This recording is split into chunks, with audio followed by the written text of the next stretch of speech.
Welcome to JustWannaQuilt, a research podcast coming out of Tulane University Law School, where we explore all kinds of things, stories about quilting, tools, field trips, maybe some famous quilters stop by, and, of course, a little bit of copyright thrown in just for fun. This is Elizabeth Townsend-Gard, your host, and I'm a law professor at Tulane University Law School and a faculty fellow at the A.B. Friedman School of Business at Tulane. And I just want to quilt. So today, an old friend of ours comes to visit. His name is John Loken, and he's here to help us understand sort of why our world looks the way it does. He has worked in the recording industry, in marketing, in live events, and now he's sort of focused on sort of this ageist movement, which is looking at sort of activities and the buying power of people 50 and over. So John's joining us, and I'm super thrilled. My name is John Loken, and I'm calling you from downtown Los Angeles, California. And we've known each other a ridiculous time, so we'll get into that. I mean, insanely ridiculous. Like, we know way too many weird things about each other because we grew up together. Yeah. We go back to the 1900s. It's true. Yeah. We did. Yeah. It's true. Yeah. It's really before the vote. Before the vote for women. Yes. Totally. Okay. So my first question is, do you have any memory of anyone sewing or quilting in your life? Oh, yeah. My mom was a big sewer. Is that what you call it? A sewist? Sure. Sewist. Yeah. Sewist. Yeah. She had a sewing room when my parents bought their place in the Bay Area in 1968. It was one of these tract homes, and it was a custom home where you could it was cookie cutter, but you could design certain elements of it. And one of the things that she really wanted was a dedicated room. It was a tiny room. It was maybe like 6 by 6, but it was just enough for her little desk with the sewing machine on top. And then some of my earliest memories are, because when you're a child, you're fascinated with what your parents do with their hobbies and their interests, whether it's going through their books or their magazines or your parents' bar collection.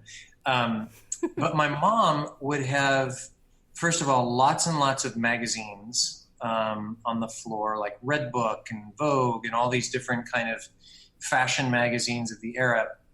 But what she had a ton of were, I think they used to mail, or maybe she would go to stores to buy them. I don't remember, either mail order or retail, but patterns. You would buy these patterns and then you would make the clothes at home. Right. So she made a lot of her own clothes. She made a lot of clothes for me and for my sister, which, when you're 7, there's nothing less cool than wearing some lederhosen that your mom stitched together for you. Because... God, I know. I totally get it.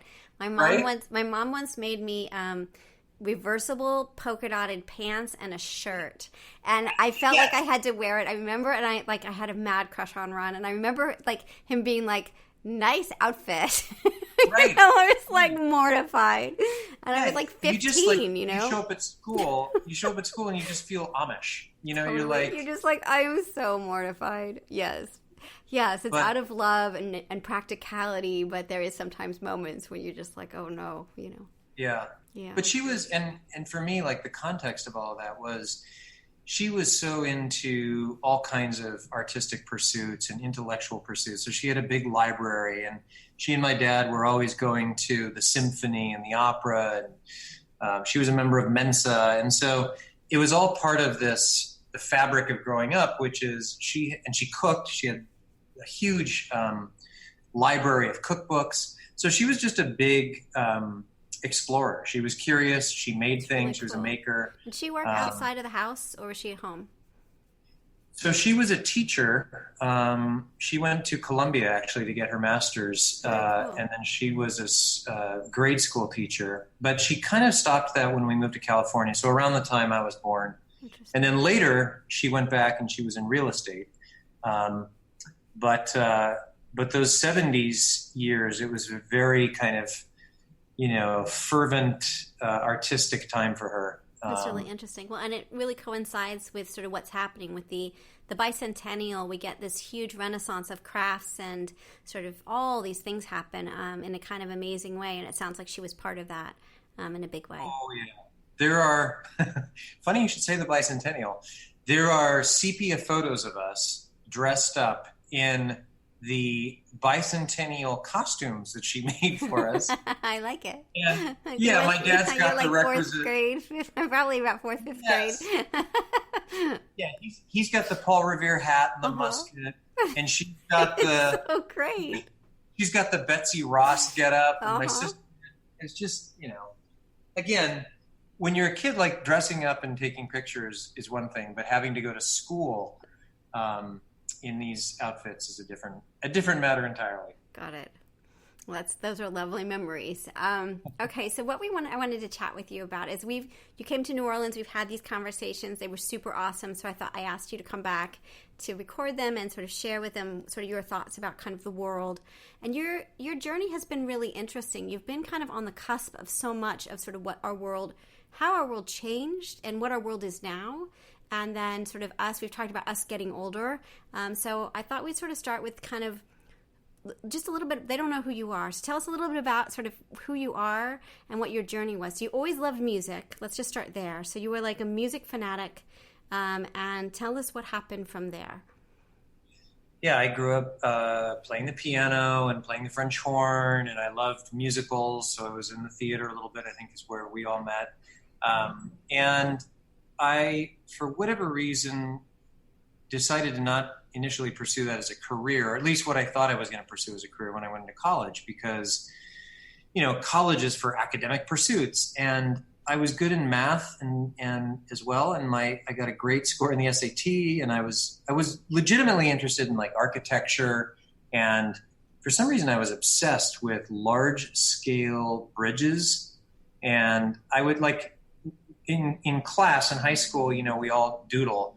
Some kids would be doodling cartoons. I was always doodling these technical drawings of suspension bridges. I can't explain it to you. It was just a thing. So I started in engineering at Berkeley. I started out as a civil engineer. That ended poorly. I was about a semester or two in, and I realized I just was not competitive with the thousands of kids who really did care about engineering and wanted to learn all those computer languages at the time, like Fortran. So there was a program in the music business out at the University of the Pacific. And it was in their conservatory, and it was a hybrid of creative coursework. So you'd learn about the composers, and you would have arranging classes, and you'd take choral music and all this stuff, as well as business. So there was business law and marketing and torts.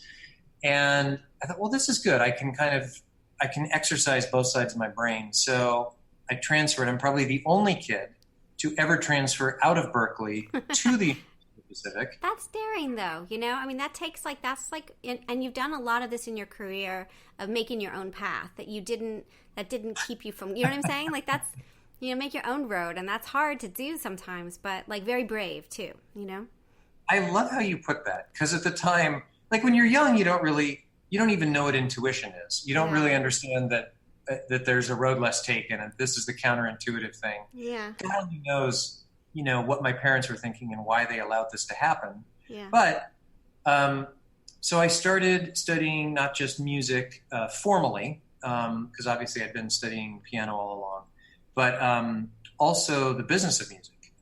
So when I got out, this was 1988, and this was the go-go days of the record business. Right. This is pre-Napster. This is pre-internet. Oh. This is when the record industry was strong, and there was Tower Records, and all was good. Right? All was good, and it was growing. I mean, throughout the 90s. So I packed up the U-Haul truck, drove to Los Angeles, interviewed, finally found some different music jobs. But the early 90s was really where the kind of transition to CD culminated, and every year was bigger than the year before. And I was doing international exploitation of records. So I worked at Warner Brothers Records in their international department, and we would take Madonna, Prince, REM, Paul Simon, Rod Stewart, and we would basically market those recordings outside the U.S. And it was at a time also the very, very early stages of globalization. But before globalization became a bad word, when globalization was really more about connecting the world, right? So we were connecting the world with American culture, and it was a very frothy, heady period. You know, it was a lot of fun. You know, the record business would have these lavish conferences and big Grammy parties and awesome backstage post-show parties, and everything's a celebration. And it was all very expensive. And I will say there was a part of it where you did kind of wonder, although you never talked about this with anybody, but you sort of wondered, like, how sustainable is this? It seems like any kind of market, you know, you look at, there's a bubble, right? Yeah. There's what Alan Greenspan would refer to as animal spirits.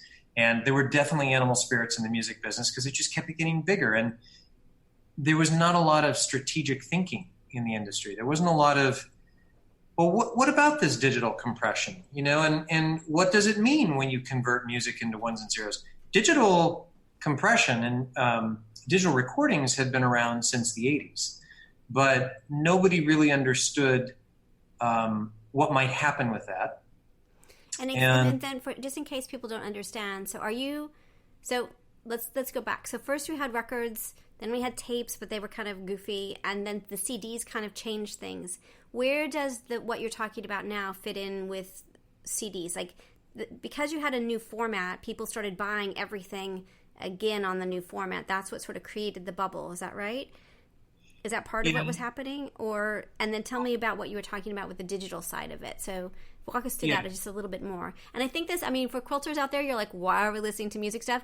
You'll see in just a minute sort of how this connects to sort of how it changes. The entire world changes because of what happens, I believe, because what happens in the record industry. It's because of you guys that the world looks the way it is. At least that's my thesis for the night.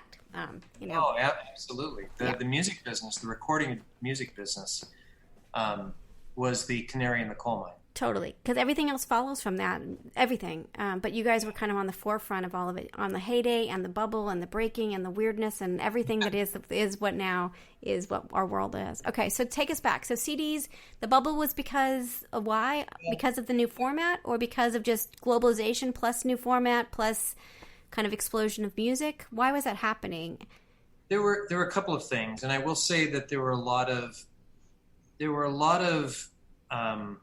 things that the music business did which were in hindsight foolish. So part of it was just a trend to say, okay, I've collected vinyl. So let's say it's 1995. I've collected vinyl since 1965. My dad collected vinyl in the 40s and 50s. But now there's a new format available that is much more portable. I can take it in my car. I can take it to the beach with a player. It sounds better, to at least the way we understood sound in the 80s and 90s. We didn't really mind the kind of tinniness of digital transfers. There were people who were looking at what they called lossless transfers, which was all about real full bandwidth that captured the entire spectrum of audio. But for the most part, it was all about replenishing your catalog. So if you had 400 LPs, now you had to buy 400 CDs. Right. They really pushed the price points on these, which I think was a bad move. And, you know, a CD had to be $16.99, even though it cost maybe $1 to manufacture. So there was a lot of profit. There was also a move in the 90s to stop releasing singles. So if you liked one track from an album, you could no longer buy the 7-inch, the vinyl single. Some labels, and Warner Brothers included, experimented with little CD singles, and there were singles for a while there. But for the most part, you had to plunk down $16.99, and you only liked one track. And so it starts to lead to a lot of dissatisfaction with the product that you're buying. So once, and then the other side of it is, once people had replenished the catalog that they wanted to replenish, then you had to keep sort of pumping out new music that people would want to buy on CD. I think the 90s was also one of the last gasps of unique, original creativity from a lot of the music business, because that's when you had grunge, which was actually kind of fresh. You had hip hop, which was very fresh, hip hop and rap. You had techno, which hadn't really, and some of that early chill music or electronic dance music or trip hop. So it was the last time that I can recall you saw a lot of interesting new subgenres emerging. Mm-hmm. We do have those today, and maybe we'll get into it, but today everything is very sort of micro niche. You have massive, you have the sort of, if there's a distribution of content, you have the head of the distribution curve, which is about big country releases, big pop releases, big hip hop and R&B releases, and then you have an extremely long tail with lots and lots of little niches. Yeah. But the 90s were sort of the crest of that wave, and I think it was and there were a few technological innovations that had happened hugely, where digitally the ability to compress music, and not just compress it, the ability to start to distribute those files. This is where Napster started. Right. And so I think that's like the next moment that's really interesting in this story. So you've got everybody buying CDs, and then their computers have CD players in them, which kind of is dumb, right? Like that was kind of a dumb thing to think of. Like, who did that, right? Yeah. So then you put the CD in, and naturally people start to do what? What happens then? And how does that affect the industry? Well, if you think about the trend that we created, it was all about storage and it was all about media, right? Mm-hmm. On a CD, you could have 70 minutes of music, whereas on an LP, it kind of topped out around 45, 50. So the goal was about storage. And then you're exactly right. When you put a disc into a computer, you're like, whoa, look at all this storage I have on this device that's on my desktop. Do you think I could copy these onto my computer? Hey, oh my gosh, maybe I could like mail it, like somehow I got to figure out how to get this big file to my friend, right? Yes, exactly. Right. And they came up with very creative ways to do that. This is where distributed computing, so, and the whole idea of sort of masking IP and internet protocol, device addresses and the dark web.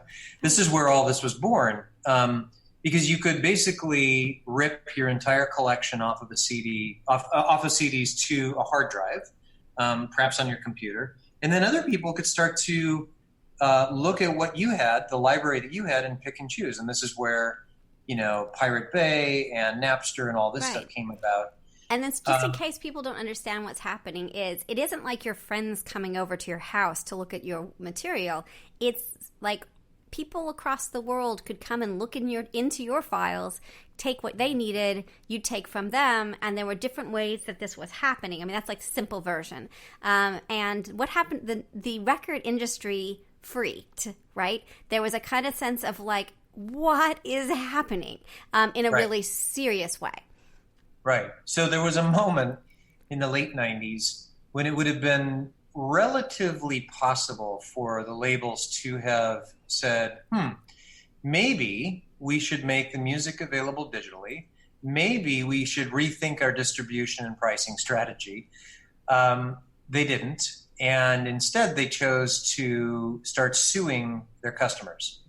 So they would find out whose hard drive was that. And there were examples of music companies suing. And by the way, a lot of times, you're talking about a 14-year-old or a 15-year-old who's on his mom's computer. Right. And all the label sees, and the ugly cease and desist letter goes to the owner of that hard drive, which is the mother. Right. So there were cases where we were suing moms, dragging them to court, charging them with, millions of dollars in intellectual property theft. So it was not a shining moment for the music business. And again, there were some labels who were more innovative than others. They understood that we basically needed to disrupt our own model or we would be completely eaten alive. Yeah. I think it really took Steve Jobs, I think around 2001, 2002, to not just introduce an elegant MP3 player, but then to come up with the iTunes concept in the store.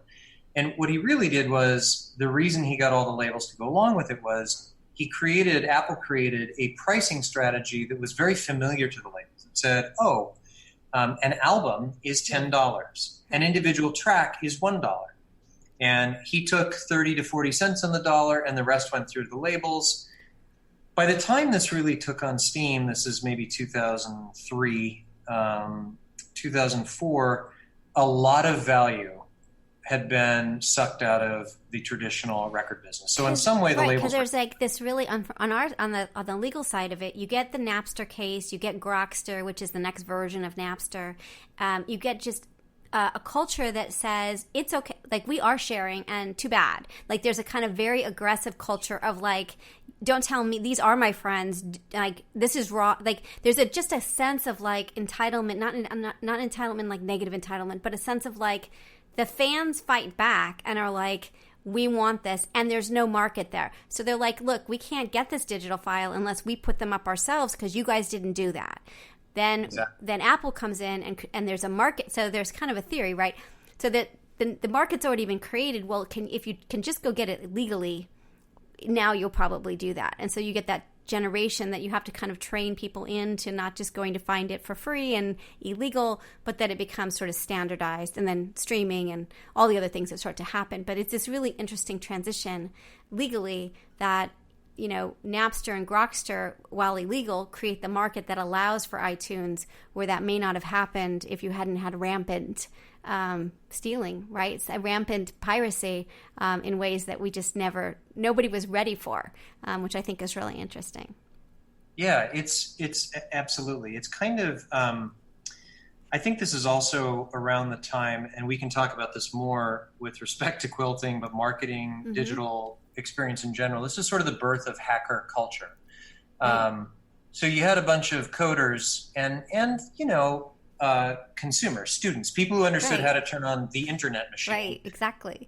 With high-speed internet at the university. That was the other big part of it, because the universities played this huge role where they had to sort of figure out how to keep this, like it wasn't, that's how they were able to do a lot of it, is these very fast, where most people didn't have fast connections at that point, but you did when you were on the university campus. Right, and you could, with your little dial-up, you know, if you were sort of a homebrew adventurer, you could try to download an album with your little modem, and it would take 2 hours, you know, to get it through. But you're right, it was the kids at uni who were downloading entire catalogs en masse. And to me, it's an important lesson just in business, which is if you don't put consumer need, if you don't put consumer interest, passions at the center of every single strategy decision you make, you're going to lose. Right. And this is where the tail wagged the dog. So even when Jobs came up with the, you know, dollar a track paradigm, it still didn't really slow things down in the hacker market, the streaming, because the illegal downloading, because, you know, still free is a whole lot cheaper than $1. Well, and it also was a political move in some way. There was a real sense of like, because I was teaching at that time. So I was just starting teaching law at that time. And so I was teaching Napster and Grokster.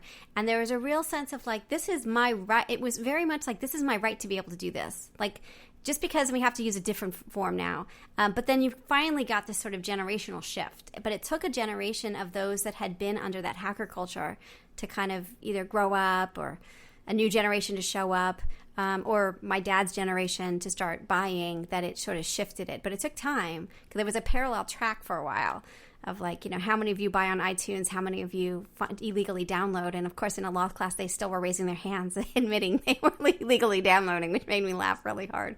But not anymore. I mean, you don't get that same thing. It's just more convenient to, and also everyone's doing streaming now. So it's you're not even downloading things really in the same way, you know? Yeah. And the thing with streaming is, on the one hand, yes, it was finally the sort of all-you-can-eat model that the hackers, if you will, had been waiting for and had demanded.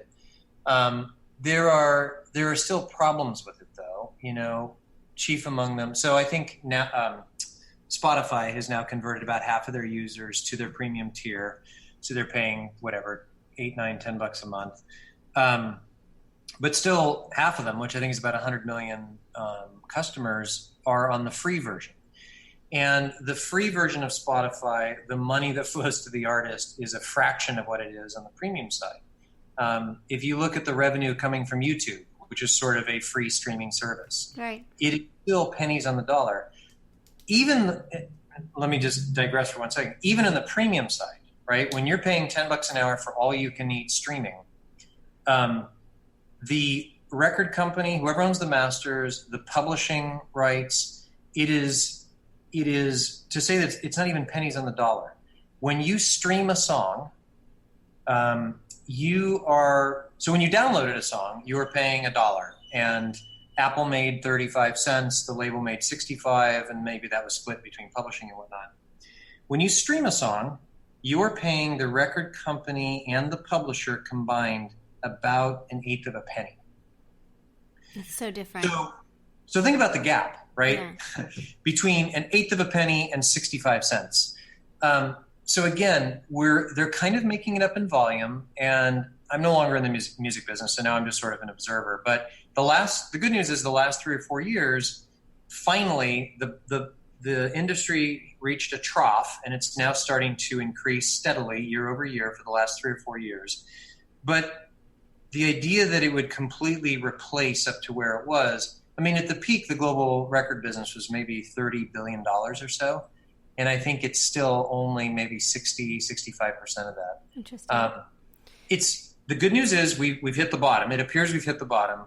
But the challenging part is because this is not replacement, you still have a long way to go in that industry. So what I think is really interesting about this story is the artist, and also thinking through the model, because copyright infringement was rampant. Now artists still aren't really making the money they used to make, and so the record industry had to shift, and they shifted not to suing their customers, because that didn't work, but sort of thinking through how are they going, what kind of business models. They had to shift the business model.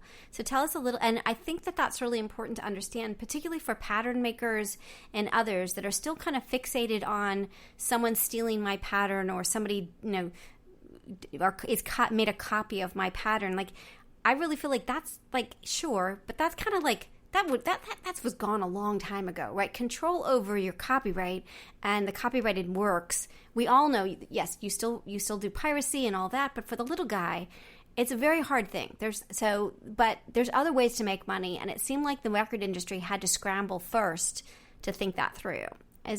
Would you agree with that in terms of concerts and other things? Sort of, they went to a different model, and seemed like, at least for the artist side of it.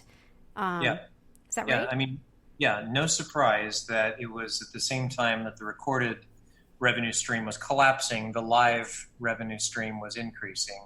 This is what gave birth to Live Nation. This is what gave birth to what is today an incredibly vibrant and lucrative touring industry. I think there were a few things that happened, and I think you can abstract it and say for anybody who creates intellectual property, whether it's a quilter or a journalist or a book publisher or a filmmaker or a musician, you have to understand that the paradigm's changed, and it is never going to come back. The way that we used to monetize it, and this is totally driven by distribution, but the way that we used to monetize it is not going to come back. So 2 or maybe 3 things happen. The first is you're now taking pennies on the dollar for whatever, and maybe it's nickels, but chances are, if you have intellectual property which can be digitized, which can be shared online, pirated, chances are you're going to have to rethink how you monetize that first incarnation of it. The second thing is you then diversify, and you say, okay, well, taking a page out of the music business, if U2 no longer made money selling CDs, it was imperative that they start to make more money selling tickets. the good news for you too, and I think a lot of authors and a lot of okay, we're just going to pause 1 second. When you're saying yeah. U2, you mean the band, just in case people don't know. Yes, right, so super yes, famous band, right? Super big, yes. huge band that if they're not making the kind of money they were making from the record sales, because now it's being pirated and also streaming and the money's just not coming in, then you have to shift to live and other things, merchandise, live appearances, those sorts of things. Yeah, and for a while, the labels took a kind of, I think, arrogant approach to it. They developed what they called the 360 model, which was when they would sign a baby band, they'd say, okay, we're not just signing your exclusive recording rights. We also want your merchandising rights, and we want your touring rights, and we want blah, blah, blah. In one sense, it made sense because the labels were always kind of the bank of first resort for artists, baby artists, because that's where they got tour support. And I remember back in the 90s, we would look at it and say, it is sort of lopsided. Like, we give the artist all this money to support their touring career, to get their touring career kickstarted, but then we don't participate in any of that. We're funding 5 revenue streams, we're only monetizing one of them. So the labels decided, okay, if we're funding them, we're going to get revenue from all of them. I think what you'll see now is within the music community, certainly video artists, storytellers, quilters, there's a lot more kind of DIY ethos about it. Mm-hmm. So you have to think of yourself as the business, and you have to say, okay, if I'm only going to monetize the traditional path, the traditional business with pennies or nickels on the dollar, what are the other 3 or 4 things I can do in parallel to that?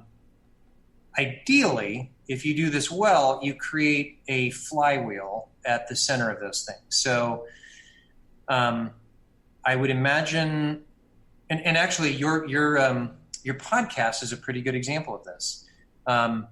Let's say that Elizabeth quilts. And let's say that Elizabeth used to make money selling her quilts. I have no idea. But now, because people can steal her patterns online and make their own quilts, now she's got to figure out other ways to monetize her passion for quilting. Right. So she starts a podcast. Right. And if she really pursued that and she said, wow, now podcasting is the flywheel that's actually going to be at the center of my quilting business and my blogging business. And, oh, by the way, I have an Etsy store. Oh, and I'm going to go on a speaking tour. That's right. Or a quilting tour. I'm going to do quilting meetups around the country. Right. By the way, if you do any of these things, I want a piece. Totally. Well, I mean, and that's what's interesting about it is that that's what we're seeing. So that's what we're seeing, right? So whether you're a baby quilter making patterns or you're super famous like Tula Pink, who's a super famous quilter, rock star Elvis quilter, kind of that big, they are diversifying. They're doing and they're doing things that can't be stolen. Fabric, although you don't get a lot paid very super well for fabric patterns, but appearances, public appearances are a huge part of quilting. The teacher circuit, the rock star circuit, it's really big, and I find it's really interesting because I really do feel like and this is why you're on the show.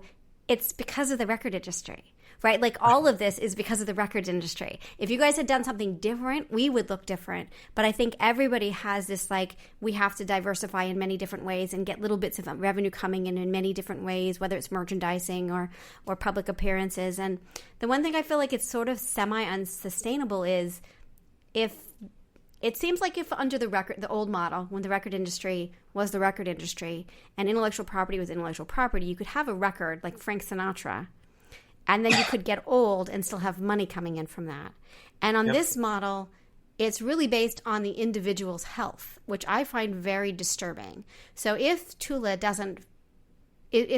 gets sick, Tula's revenue stream is going to drop dramatically. So this cult of personality and like being at that concert, doing all those things is so dependent on the individual in a way that I think you could have built a career in a business differently before that. So that seems to me kind of disturbing, and kind of we'll get more into that later. But I worry about everybody like building their lives. Like my career, I guess mine is too, right? If I get sick, my school isn't gonna. But that's not true because we'll have that's not true though, because we have like health insurance and if you get ill and all that kind of stuff, and they don't have that same net, it's disturbing. Well, I would challenge it a little bit. And I don't know much about the quilting industry per se. By the way, did you say quilt of personality earlier or cult of personality? Cult of personality. Yeah. Huh? Yeah. The business ideas, they just flow at this hour. Totally. Exactly. I would think, and I don't know the person you're talking about, but for example, if there were a Jean Basquiat of quilting. Yeah. And he didn't suicide. He just stopped quilting, right? Yeah. You would have this body of work, and maybe artists become legendary posthumously because they're no longer around, but they may also become legendary because they've just stopped. See, I don't know, because that is a fine artist, and that's different than a commercial artist. And I'm really curious about the need for the new. So that if, and it's always about the fall version, the spring version, all of that. Could be that maybe there'd be again, I don't wish anything poorly on Tula, but maybe if something happened to her, there would be a memorial quilting thing or whatever, but there wouldn't be new production. And so I think that's really interesting that and what I'm also seeing is there is a cult of personality. I always thought that with Tula, why wasn't she taking on other artists and creating a brand that was more than just her line? And you don't, at least in quilting, which is a $5 billion industry, annual industry. I mean, it's not big. I mean, yeah, it's $5 billion a year industry. You just don't see that happening. So I don't know. I mean, I feel like it's not very sustainable for some of the people whose income is based on this. And that makes me worried. There's no back catalog. There's no residuals, acting, right? You get residuals. There's no unions. There's no anything, So I don't know.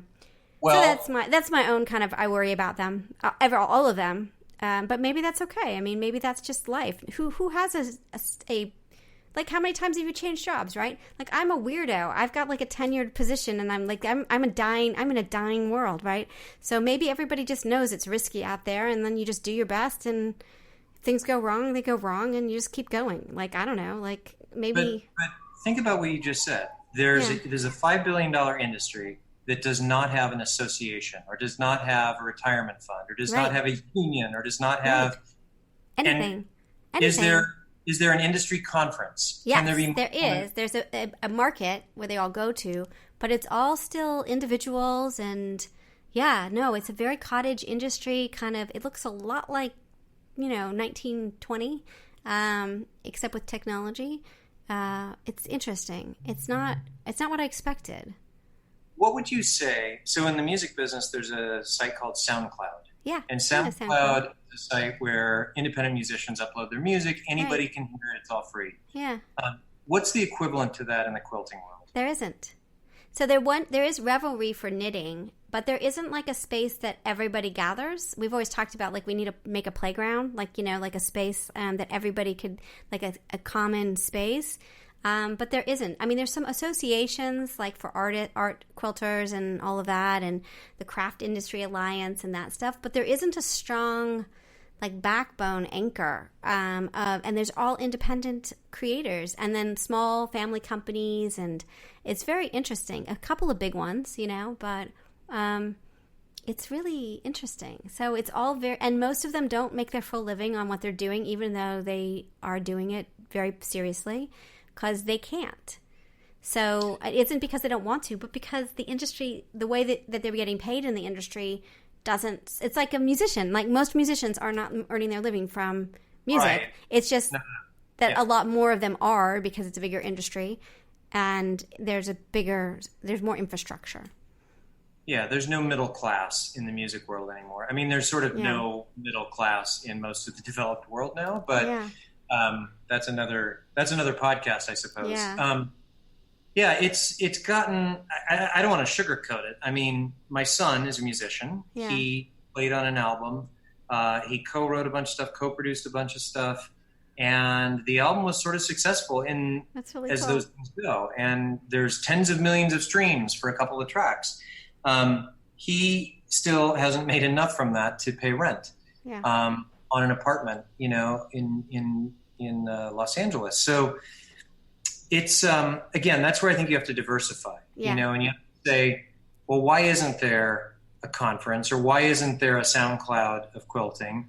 How do we create? But it doesn't even matter. I mean, that's from what you're saying. I mean, that's what's so interesting about it, right? If you had said, and he had 10 million hits, and now he can support himself, I would say, oh, well, we should make a SoundCloud for quilters. But even in that scenario, he's still not. I mean, he will eventually, hopefully. We all hope our kids make enough money to support themselves. Like, that is the goal. But I think it's the world. I don't think it's unique to quilting, and I don't think it's unique to music. I think it's just the world we live in. Why people are driving Uber, why people have, I mean, it is just a world where we're scrappy and we have to find all these ways to make money, because that's just the world we live in. It's not our father's or grandfather's world of stable jobs or stable income. It's a scrappy world that we live in, and I think that that's indicative of art and just life in general, which I think is super interesting. But it's also, we live in this era, again, and this is it's a variation on the hacker theme.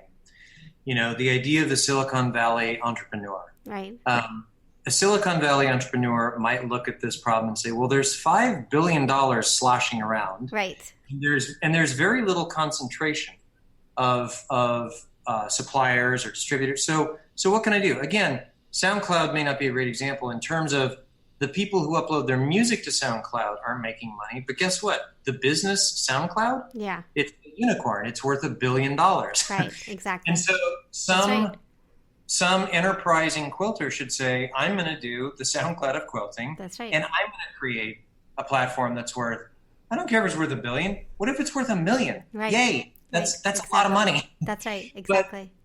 But it relies upon the individual to think about, what are their competencies? What can they do in the world that's creative, that is parallel to their passion for quilting or for making music? It's so funny because there was this company called Craft with a SY, and they just exploded themselves. So it is exactly what they were doing. They had a platform. You could put your patterns on there. You could get paid for your patterns. People were going there. It was like this whole thing. And then they sold it to Blueprint, changed the name, kicked a bunch of people off, and just kind of ruined it. I think they were trying to be the SoundCloud for pattern making and quilting and crafts and all kinds of stuff. And then they just kind of, it was weird. It was a weird move. That happened, I think, last year, where they literally just kicked people off before Christmas and said, oh, you can't be here anymore, and like rebranded in a really stupid way, and like kind of just self-destructed, which was so bizarre. But they tried it, and it was very I don't know financially if it was successful, but it was a big thing, and it was growing, and now it's not, which is super interesting. There's also a challenge there too, which is, just pivoting to the digital world we live in now, where one could argue that Etsy and Pinterest are the platforms where quilters can be discovered and commercialize what they do. Instagram, I would argue too. That Instagram's big. Instagram's a really big way. Like that's huge. But with Instagram, great segue. With Instagram, you're really beholden to the Facebook algorithm, and we now live in a world where so much of what we learn about is really at the mercy of 2 or 3 big, like mega tech companies. Right.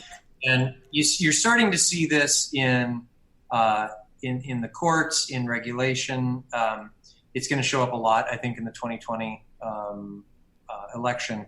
But it's already happening in Europe, where people are really looking at this concentration of power. Yeah. And again, this does trickle down to the creator. This trickles down to the maker. Because if at the end of the day, Jeff Bezos or the Google guys or Mark Zuckerberg is standing between you and an admirer, or you and a customer, or you and a partner, that's not a good outcome. Right. And I think that the trend will be that these businesses get either regulated or broken up. And again, I think that creates new opportunities. Fragmentation almost always creates opportunities. So let's go back to a little bit. So what's so cool about you, besides that you're just cool, right? Is sort of your journey, because your journey really mimicked what our world is in some way. So you moved into more live shows, right? Didn't you work, am I right? That you were more in the live. And so as the record industry is changing, you shifted to the more meaty area of space. So talk a little bit about that. And then you are really into the marketing side of it and the social media, like all of that stuff. So you've very much your life is sort of our world in a really interesting way. That's really why I wanted to have you on, because you've lived it in a way that is kind of remarkable. Yeah. Well, there was also kind of a personal journey there and a pivot, which was around the time I was turning 40. The music business has collapsed, and I realized I have no useful skills.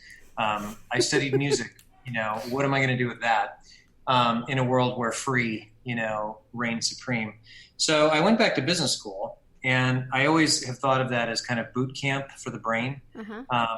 But really, what I discovered through that process, I was at UCLA Anderson for 2 years, is you're kind of revisiting the mistakes of the past. You're kind of looking at the things in your career or the things in your industry that, at least this is my personal experience, that went totally sideways, and how do I protect against that in the future? So this is where I kind of came up with there was not a lot of discussion in the record industry when I was there about strategy. How do we deal with the rapidly changing environment around us? And that's what business school is about, is giving you tools to do that. So I came out very focused on digital commerce, social media, and I kind of went back to basics. And I took a job doing nuts and bolts digital customer acquisition through Google. This is very early days of buying customers, or acquiring customers through Facebook and Twitter, and backing out against some projected lifetime value. Very mathy kind of mathy stuff. But it was an excellent training ground to understand how the world was changing. And you could even see back in 2008, 2009, the dominance. This is when the iPhone came out. It's funny now because we think that we've always had these little shiny mirrors, black mirrors in our faces, and that these tools have always been in our back pocket. This has only been with us for 10 years. And this is a big reason why there's so much disruption and discord now. And I think a lot of a sort of social unrest around this, because what this has done is it's put perfect information in our fingertips at all times. It has also, it increasingly is robbing us of our agency. I no longer have to remember a birthday. I no longer have to remember a phone number. I no longer have to remember how to get somewhere. I don't have to learn a different language. I don't have to read a book about going to Portugal. I just get on the plane and Google while I'm on the flight across the ocean. So it's actually, I think, a very, it's a very dangerous thing. That was a little bit of a tangent. Okay. We like tangents. But you only have to spend a little bit of time around tech and around digital to kind of get a hint of where it's going or where it could go, So yeah, I went back to basics. I started doing digital customer acquisition. I started doing in the live events business, and I segued to Ticketmaster in 2011. Mm-hmm. That was an amazing experience because Ticketmaster is this massive e-commerce operation. And at the time, it was fairly rudimentary in terms of how they operate. They didn't do things like search engine optimization. They didn't really do distributed commerce, which was sort of the trend at that point. So it was a great time to be there and to really help shape the course of that business. And Live Nation Entertainment, which owns Ticketmaster, invested a lot and continues to invest a lot in Ticketmaster because that's sort of the digital front end of the live experience. And as the live events business has grown. And the reason for that is there's only one Paul McCartney. There's only one Chris Martin, who's the singer for Coldplay. There's only one Bono, who's the singer for U2. These guys aren't going to be around forever. I better buy a ticket to go see them before they... So my thing about, if people get sick, that's part of the capital, is that you may not get to see Pink again. Like, it's the rarity of it that puts the value on it. So I'm... Exactly. Interesting. Okay. But even for a young artist like, Lorde or whatever, there's only one Lorde, right? Yep. There's only one Adele. And even though they're at the very beginnings of their careers, there's a scarcity to it, and so... So again, this cult of personality, all of this becomes super important, right? That you have to see that it's about seeing that person. And I think that's really interesting because, again, we see it parallel even in this business, the quilting business, right? Of cult of personality is certainly a part of it. And even in like ridiculous ways, like... because I'm just a law professor. I'm not anything exciting, but I remember being at certain shows, quilt shows, and people be like, "Hey, I know that voice," right? Like, because I would be, and there's been a real kind of focus of making sure that it was the quilting army and chatting and not just about like me, but it's bigger than me.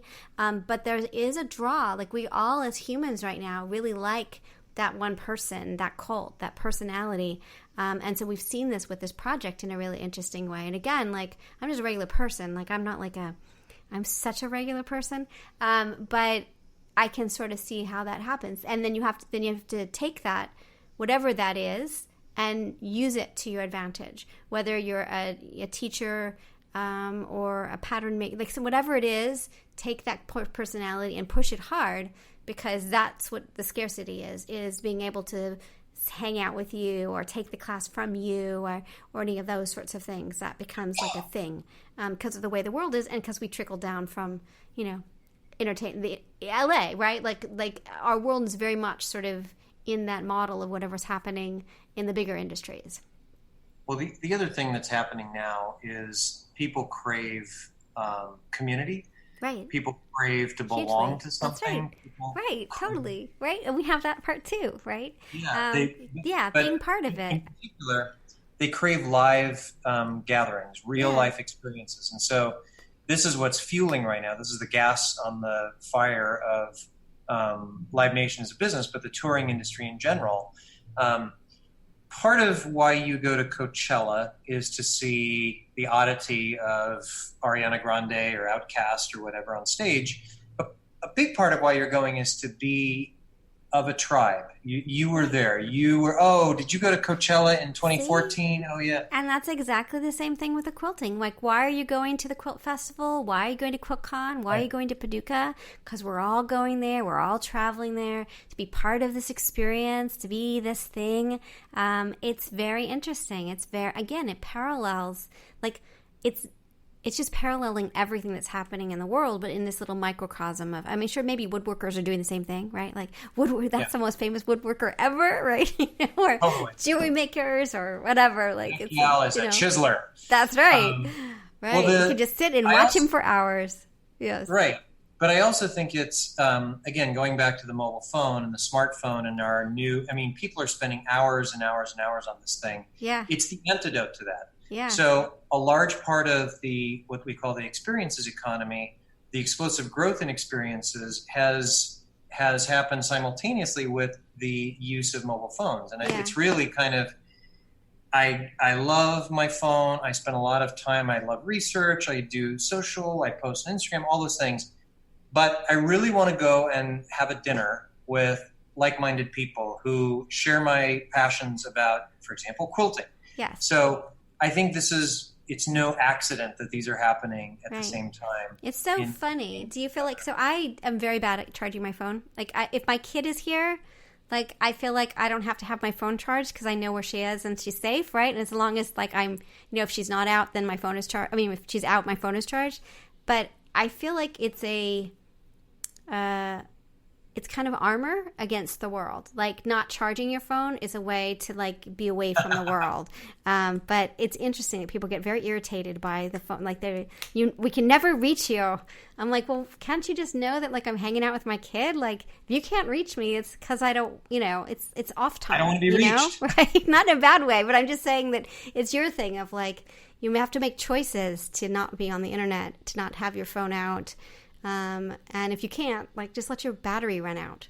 Well, this is also another extension of, we were talking earlier about the hacker mentality. Yeah. And here's what I want it now. Yeah. Mobile phones and constant connectivity, constant information have created ridiculous expectations. Yeah. So hugely. in digital products, so at Ticketmaster, we were built, and we're always improving upon this huge store and the apps and all of that.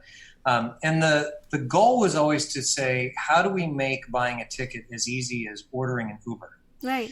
And it's like the Uberification of our lives. That's right. I just want to pick this thing. And then it's the really ridiculous part is you'll talk to developers at Uber and they'll say, well, where we really want to get to is a place where you don't even have to open the app. It knows that your meeting is done. It knows that is so insane. And it conjures a car for you. Oh my gosh. You're like, crap, right? You're like, really? Oh my goodness. So now we have we're already at 55 minutes, but we have 2 more things to talk about if you're okay with a little bit longer. Do you have time for just a little bit longer? So you moved into marketing, which is really interesting. And you've seen a lot of the digital. So help us understand who we are at the moment, because it's really, now we use Facebook a lot. We love Facebook. We do use Instagram, and we really do see it as a space of community. And I know that there's bad things about Facebook, but help us understand what we're doing in social media and how to understand that part of it for us and what you do, because you do stuff with you manipulate us, I think, a little bit. Is that right? I don't manipulate anybody, but again, we're all sort of beholden to the same algorithms. Right. This is why our politics have become so polarized, because we're all in our little echo chambers, and the algorithms tend to reinforce things that they think we want to see. Right. There are ways now that you can subvert the algorithm, and it's generally a pay to play. So you can boost certain posts. I think there was a release by Facebook, and I don't mean to harp on Facebook. This is also true of Twitter. It's true of Instagram. It's true of Snapchat. But there was a release a couple years ago, and it essentially said if you're a brand and you're publishing on Facebook, they're going to really start to throttle the distribution of your posts. So if you have 100,000 people following you, friends, likes, whatever, only about 5% of your followers are going to start to see your organic posts anymore. Part of this is a byproduct of the fact that there's 2.5 billion people on Facebook. So there's too much stuff on there, and the only way to show you more of it is by deprecating some of it, right? It is truly zero-sum game. If I open Facebook for 10 minutes every hour, and I went from 50 friends to 5,000 friends, you're only going to be able to show me a little bit of those 5,000 friends in that 10 minutes, and you're going to have to make trade-offs. So they let algorithms do that. The only way around it is to either boost your posts. I do think that Facebook, in particular, Instagram as well, they're part of the same platform, has some fantastic tools where you can build audiences, and you can say, here are the 1,000 followers that I have. Help me find another 10,000 that are like them. They also have tools where if you have an email list, you can say, here's my 800 signups or my 8,000 email addresses. And they say, great. They will scrape the Facebook database, and they'll say, we get a match rate of about 50, 60, sometimes higher percent. So you had 8,000 emails you gave us. We recognize 4,000 of these emails as being the same emails of the registration with Facebook. So now you can advertise to those 4,000 people in their Facebook feed. And then there are other products called lookalike targeting. So you say, I want to take that custom audience that I created of my email addresses, and I want to find people who share their characteristics. And you're basically expanding and expanding and expanding the addressable audience. for your brand or for your content or for your quilts. Some of this can be done with reasonable cost. I would imagine in the quilting world, these clicks are not the most competitive clicks. In other words, in the live events business, when we would advertise a show, we were not just, you would think, well, I'm the promoter of the Katy Perry show, right? And I'm the exclusive ticket seller for the venue where she's playing. I should have the run of the table, right? I can advertise the show and nobody's going to compete with me. In the music business, the live business, what happens is as soon as the ticket goes on sale, because it's generally not priced to market, a broker buys it and puts it up on StubHub, where suddenly you're bidding against a broker for the customer of the show that you paid for. I'm the one giving Katie $1 million to show up, and now I've got a broker who's competing with me for bids. That's very arcane in the live business.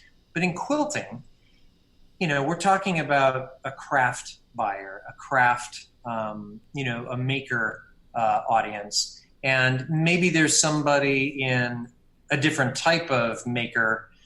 Maybe there's somebody who's doing, artisanal jams who's competing against you for those bids, for those clicks. But it would seem to be a fairly open platform. And the key is to just get in there and test some things. There's plenty of books you can find that will tell you how to test and learn online. Right. Some of it works, some of it doesn't. You're going to have to set aside, an amount of money that you don't mind losing, but this could just be a couple $100, If it's really a business to you and, presumably you have some amount of money from the business set aside for customer acquisition, customer engagement, retention, whatever you want to call it, marketing, start to allocate more and more of that to digital and test those channels. Right.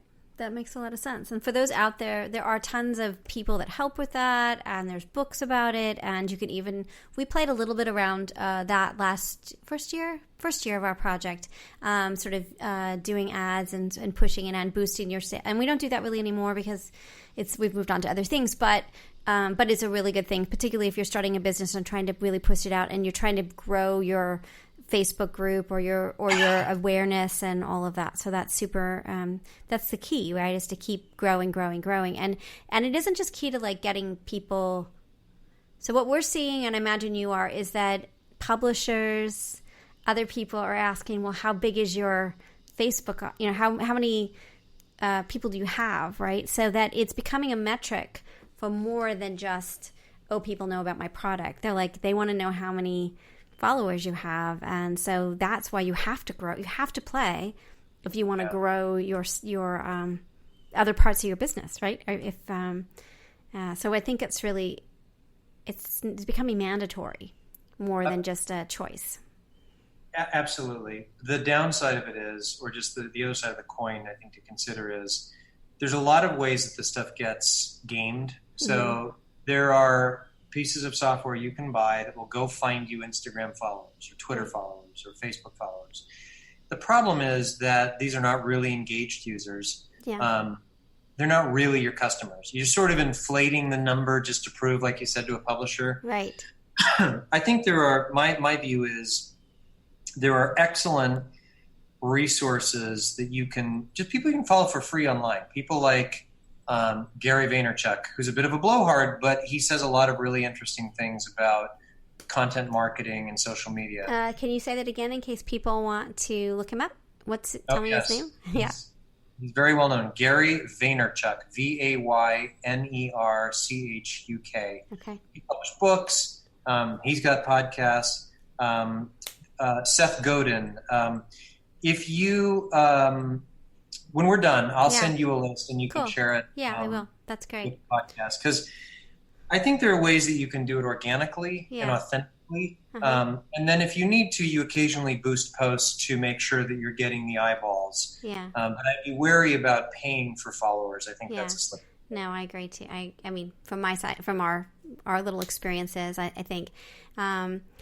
So we can talk about that stuff. I want to talk one more thing. We're running out of time. I mean, I totally want you to help us figure out how to get it bigger and stronger and better, because I want to sort of experience what you do. And I think that'd be fun. But tell us a little bit about so we're a little bit older than we used to be, right? And you've started to sort of think about kind of I guess people call it the third act, or, once you're 50. A lot of quilters are 50 to 75, 80. So some 40s, some 30s, some 20s. Lots, we include everybody. But it is kind of thinking about, what are we doing with our lives? And sort of, what are your thoughts about this kind of, you've done so much, and we worked so hard to get where we are. So think about, can you help us think through what you've been thinking about on this side of it? Yeah. So as a marketer, obviously I'm obsessed with the customer and how do you find new customers? How do you keep the ones you've got? I was at a birthday party a couple of years ago. A friend of mine was turning 49, and he takes me aside at one point and he said, "I don't know what to buy." I said, "Huh? What do you mean?" He goes, "Nobody's marketing to me. I don't know what car to buy. I don't know what pants I'm supposed to wear.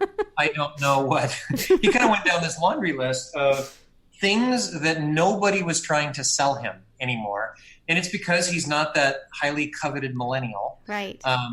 So much of the marketing dollar now has shifted to, again, these social feeds and digital devices, that if you're not an insane user of Instagram, you're not going to learn about which car to buy or which pants to buy. But more broadly, we've lost the plot as marketers, is what's happened. We have been completely bamboozled, and we assume that the pot of gold is over there with the millennials. It turns out that there's a lot more spending power with people over 50. I think the number that I've seen is 70% of the income in this country is earned by people over 50, and yet only 10% of marketing is aimed at them. So you've got this total and complete disconnect between the people with all the money and all the demand and people trying to sell them stuff. Right. The trends, though, are quite encouraging, because when you start to do research on this, you find that, generally speaking, we are getting older. We are living longer. One of the numbers I've seen is people born today have a more than 50% chance of living to be more than 100 years old. And what that means is not, okay, I'm going to do a job until 65 and then I'm really old and tired and I have to retire and then I spend 35 years in retirement. It actually means that we're going to be fit, we're going to be well, we're going to be passionate, we're going to be active well into our 60s and 70s and 80s. And it's not, I'm working until I'm 80 because I have to. It's, I'm working until I'm 80 because I want to. Yeah. So I started really diving into this. I hooked up with a publisher in the space who has an amazing website, an amazing newsletter. I encourage anybody to check it out and sign up for it. Can I plug something? Of course. It's called weareageist.com. And he's and kind Ageist of is spelled AGEIST. Is that right? Correct. Age and then IST. So weareageist.com. Okay. Yeah. And he basically says, I don't get it. You know, a botanist studies plants and a chemist studies chemistry. Why can't an ageist study aging? Why do we think that that's negative, like sexist or racist? He's a contrarian, but he's very much kind of the Jan Wenner. You know, Jan Wenner published Rolling Stone in the late 60s, early 70s, and he celebrated this counterculture movement. He celebrated this lifestyle that he saw emerging in the Haight-Ashbury and in Woodstock. His name's David Stewart, is doing the same thing for people over 50. He's basically saying this generation has kind of lost its way. We don't have agency. We don't have champions. We don't have role models in television and in books and in social media. There are probably 1,000 different influencer agencies you could find that will help you find any kind of young person, any color you want, any interest you want, any continent you want. You could probably, I don't even know if these exist. I doubt they do. I want an influencer agency of people over 50. So that's kind of like what we want to build. So what I see is when I was listening, so I was on a train trip with a kid and I couldn't do anything but listen to podcasts. We were like 6 weeks on the train and that's all you can do. You can't listen, you can't watch videos or anything else. And I sort of felt like the podcasts weren't really, they were just people telling us about products or telling us about their life, like someone monologuing. And there wasn't anyone like having these kinds of discussions. So I started it and then I've totally loved it and then we posted them and all that stuff.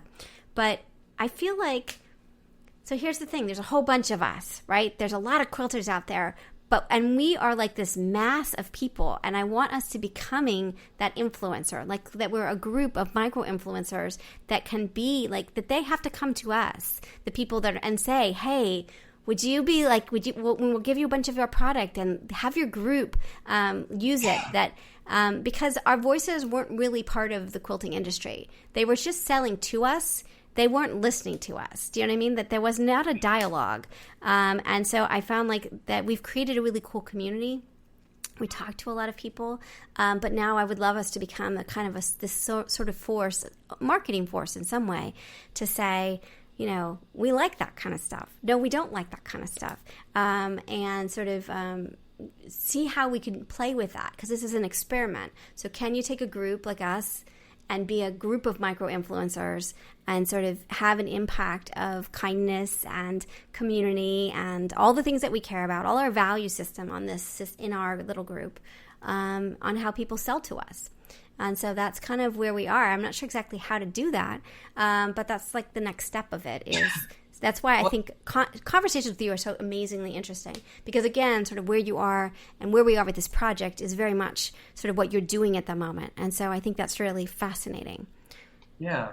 Well, it's always fun. I always enjoy it. I always learn as much from you through the conversation, because you're right. I think there are lessons, you know, that we can all sort of share.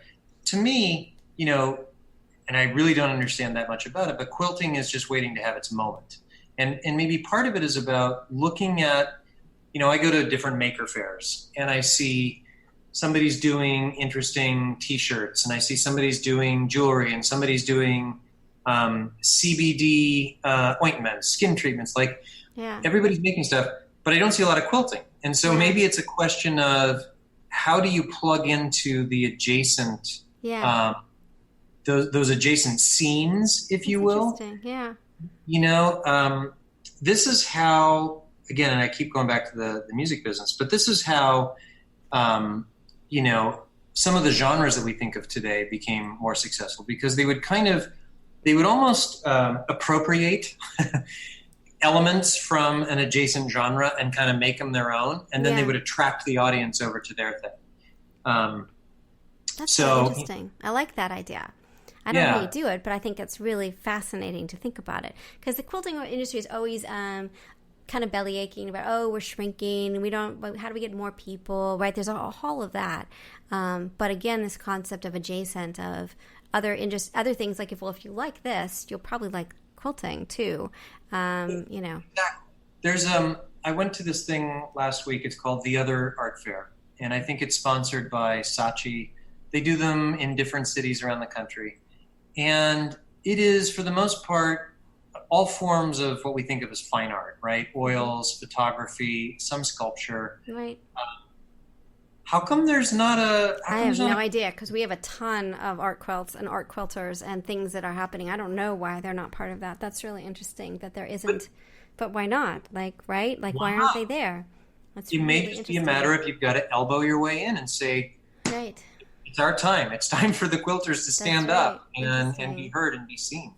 Well, I think that you made a comment earlier about this concept that the record industry didn't understand that they needed to put consumer interests first. And I think that that's kind of what this project is trying to do, is say, hey, we're buying the stuff, right? So like you need to listen to us a bit more and to be sort of more about us as opposed to just selling to us, which I think is another sort of theme that we're looking at, which I found really interesting. Again, you know, we have done well with our project in this really strange way, right? We are the number 3 craft podcast on iTunes Picks right now, which is super weird, and the number 1 for quilting. But and again, we don't have huge audiences. We want to grow them, but I think that, like, why? I mean, I think it's because, like, we're about community, we're about inclusivity, we're about regular people.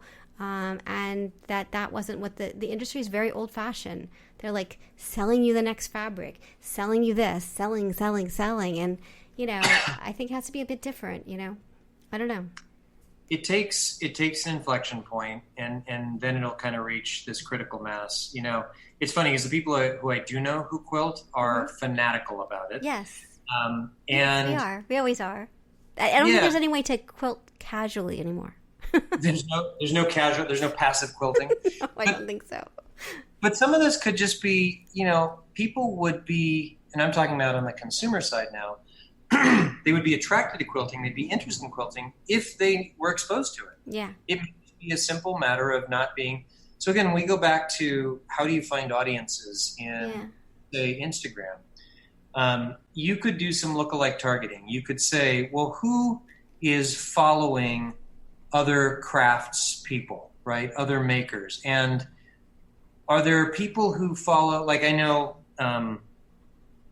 there's all these niches, right? There's watercolor, there's line drawings, there's small animation, there's paper mache, there's all, like, who's following those kind of super niche-y crafts? Right. And what are the more visual ones? Mm-hmm. And how do we get them? And also, I think the difference with quilting, my understanding of it is, there is more story behind it. There is more narrative. There are political quilts. There's lots of things. Yes, right. Yeah. We've got a deep history and a lot of variety. One of the things that we're doing, I know we're over time, but one of the things that we're doing is, so this whole thing is about copyright. I know we haven't talked about it very much, but this is all about copyright and entrepreneurship and other things like that. And so we're creating a platform, we think, that's going to be a help desk kind of thing that is called Crafting the Law, which is broader than just quilting. We see quilting as our microcosm, our world, but we see that any artist or crafter is going to have the same problems that we see in the quilting industry. Like, they don't know how to register the trademark, and how do you send a cease and desist letter, and like all the basic stuff that you need to understand if it really is sort of what you do.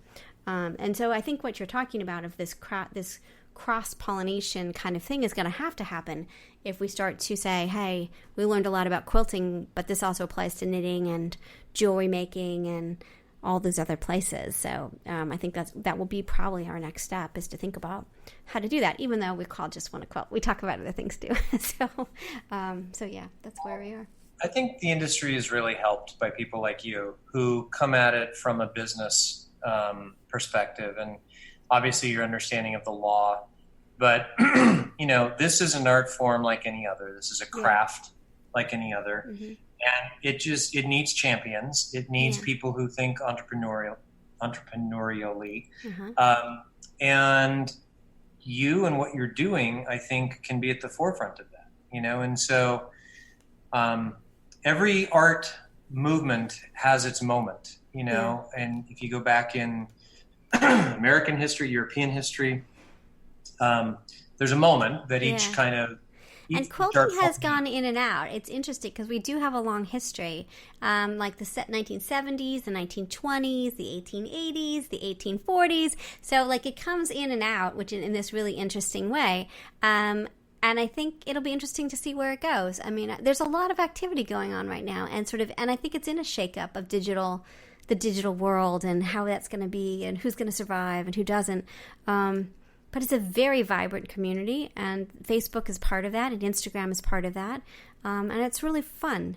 So, I mean, I think that your ageist stuff is awesome. I think being in our 50s is amazing. I feel like I'm who I wanted to be from the beginning of time. I don't know. It's cool. So, I mean, I think it's all cool, and I just, I don't know. I really appreciate you chatting with us. I think people are going to adore hearing you, because I love the stuff that you're talking about, and it really does contextualize who we are and what we do in ways that I think makes it make more sense. as opposed to like, why are people stealing my patterns? It's like, Right. oh, it's bigger than that.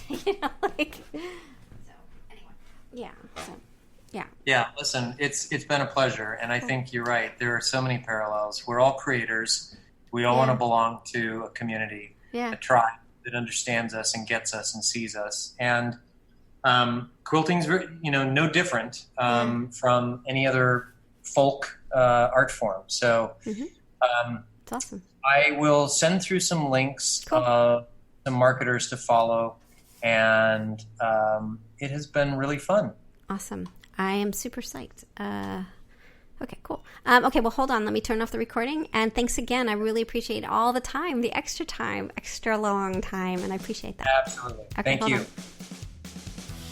So you've been listening to Just Wanna Quilt, a research podcast coming out of Tulane University Law School.